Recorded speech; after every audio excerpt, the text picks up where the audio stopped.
Good morning, good morning. Good morning. How y'all doing today? Hungry. I don't have no food right now. Just want to be talking a little bit. The food speaks. I just listen. Marc Bynum, I grew up in Farmingdale, right around the corner from here. Homegrown success story. My shirt is real. Overnight success years in the making. I want to talk about recipes. I want to talk about how the concept of a recipe can come into your head in an instant, but the fact that it has to be developed over time. Just like the composer said, and I didn't think that we were going to be talking about how not knowing our dads shaped and formed our lives. And I'm trying not to lay on the couch today. But, you know, it's just amazing how food and music go together. If you see the Hush Bistro logo, yes, it is about a restaurant, but if you look at it closely, and you guys will look at it because you will come to the restaurant, you see a lot of notes in there, because to compose a recipe and to compose a song is the same thing. You go through certain things in your life, it's like, okay, you know what I'm saying, this is what I have, but then you have somebody on the outside saying, well, what if this note goes here? What if that note goes there? And for me, you know, growing up in the church, growing up, it's easy to say the food speaks, I just listen, then God speaks through me through food. When I was younger, till about the age of 16, I grew up with depression, was heavy, and it was just because I looked different than my brothers and sisters. So it was a lot of self-inflicted depression. Everybody else in my family is lighter than me. Why am I the darkest one in my house? Everybody else is bigger than me. Why am I the smallest one in my house? And food transformed that for me. It gave me a directive. It gave me a focus. It gave me a chance to shine in my own light. And we, as raw products, begin to take our shape and form through what happens in our lives. It's the same thing with food. You can take a filet mignon. It's just a chateau, but until you add fire to it, until you add seasoning to it, until you fabricate it the way it should be, it's not that filet that you see on the plate until you add the fire, which is trials and testing for us.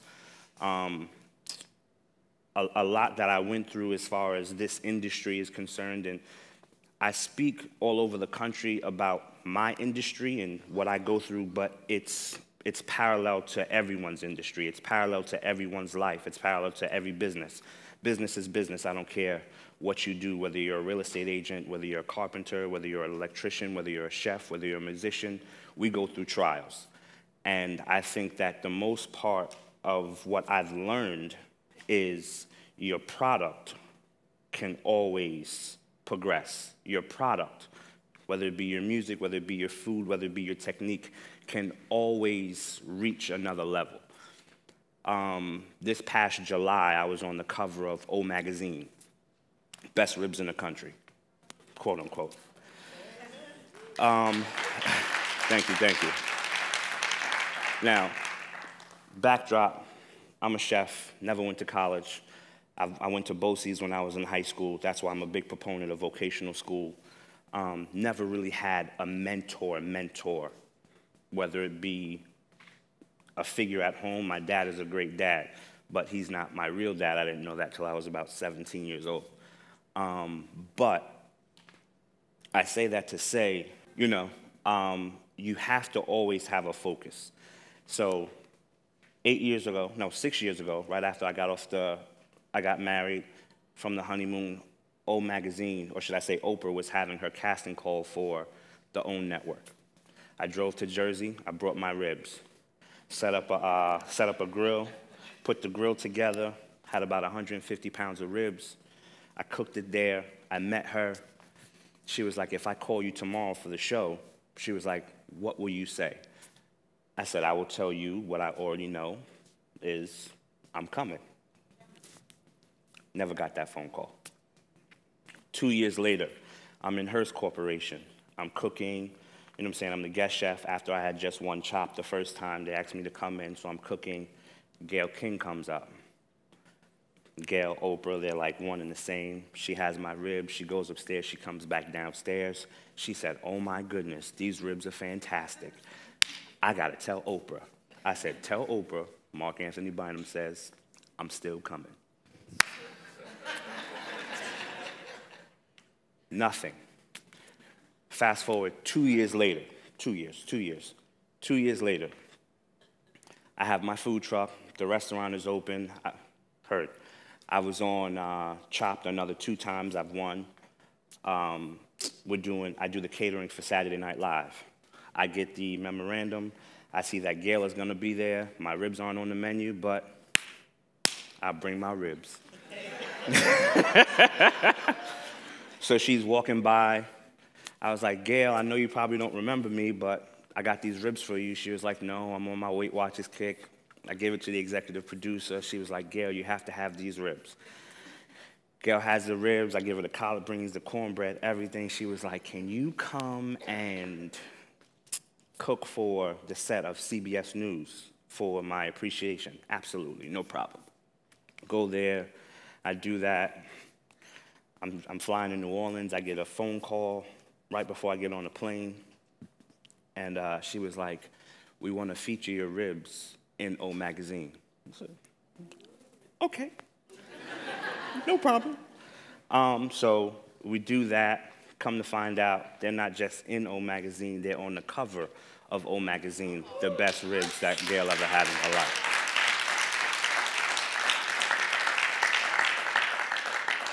I say that to say, same product, you know what I'm saying, tweaked over time, but the passion in the food speaks. What I do with my ribs is something that probably 98% of the people don't do with their ribs, and I'm not going to tell you everything that goes in, just come to the restaurant and try them.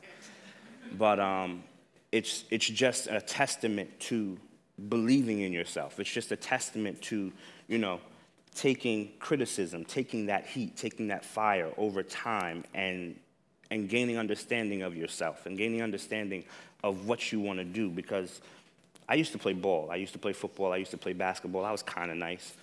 But once you do the numbers, I'm not going to make it to the league, whether it be NBA, whether it be NFL. I chose at the age of 14 years old to cook because I saw my mom cook. And, you know, when she was in the church, she would cook, and people had this adoration for her, and I wanted that same adoration. So I was like, when I got into the kitchen, it was just natural. A lot of people are called to do certain things. I know that the platform which I have, that I now travel the country and I speak to people with, is because of the food that I prepare. You know what I'm saying? I will prepare a table before you in the presence of my friends and my enemies. So with that said, when I cook, the passion that comes out is because I want people to receive it, because once they're comfortable, once they understand, okay, he's on a totally different level, then I can give them something that's tangible, because this food is intangible. You know, what I give them, and then when I speak to kids, and when I speak to my kids, and when I speak to people all over the country, whether they're older than me, I have people that I mentor that are twice my age. I have people that I mentor that are half my age. And it's just a great understanding, because food brought that. The food speaks. I just listen. In any industry that you're in, I implore you to listen. It's not always about talking. It's about listening to the product, listening to the people, and then knowing and feeling the pain, not to absorb it, but to also help them get through it. Because a lot of the stuff that I went through in my life, people don't get through. Hey, there it goes. People don't get through, but I know that who I am, I'm strong enough to walk through the fire. I'm strong enough to go through the process that others might be blessed through my process. So I'm not depressed anymore. People say I'm just the opposite.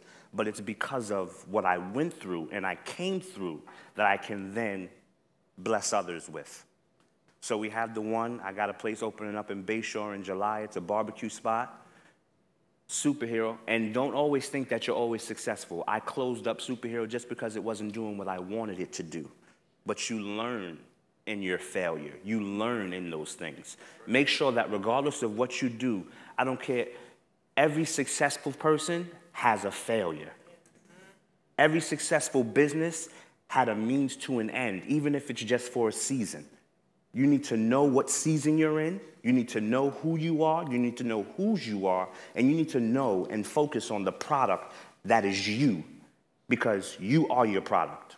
Every musician, you are your architecture. You are your music. You walk in it daily. When you walk into this room, you own it and you take it as your own. You make people focus on you even though they don't want to, because with that, you are crucial to everyone. This is life. And in a time such as this, we need to understand that we are not ours, but we are the world's. So make sure you stand strong, you stand firm, and you begin to listen, because everybody can talk. You need to listen and then speak. God bless you.